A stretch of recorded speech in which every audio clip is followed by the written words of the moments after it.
નમસ્કાર મિત્રો, અમારી ચેનલમાં તમારું સ્વાગત છે। મિત્રો, અમદાવાદ જિલ્લાના બાવળા તાલુકાના રૂપાવટી ગામે કાળજુ પાડી નાખે તેવી ઘટના સામે આવી છે। નિષ્ઠુર માતાએ તાજા જન્મેલા બાળકને ખેતરના બાવળની કંટાળી જાળીમાં વરસતા વરસાદમાં ફેંકી દીધું હતું। બાવળને ત્યારે મિત્રો બાળકને કાંટાળી જાળીમાં ફેંકી દેતા મોઢા અને શરીરના ભાગે કાંટા વાગેલા હતા, જેના કારણે બાળકનું લોહી લુહાણ હાલતમાં થઈ ગયું હતું। ગામના સ્થાનિક રહેવાસી બાળકનો અવાજ આવતા 108 એમ્બ્યુલન્સને ફોન કરી જાણ કરી હતી। જો કે મિત્રો 10 થી 15 મિનિટમાં ધોળકા એમ્બ્યુલન્સ ત્યાં પહોંચી હતી અને બાળકનો સારો અર્થ સોલા સિવિલ હોસ્પિટલ દાખલ કરવામાં આવ્યો છે। જે 108ને ફોન કરનાર વ્યક્તિએ જણાવ્યું હતું કે ત્યારે મિત્રો સવારના સમયે તેઓ બાથરૂમ જવા માટે ત્યાં આવ્યા હતા।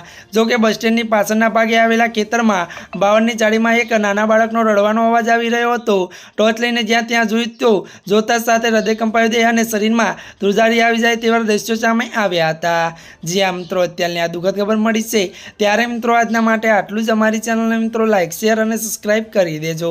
ધન્યવાદ।